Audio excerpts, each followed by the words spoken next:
আর লোক যাবেন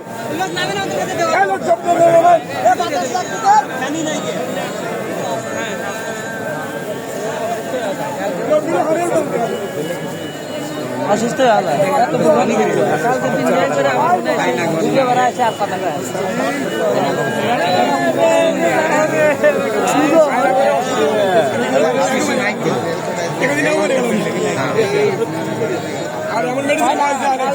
আমি একবার সামনে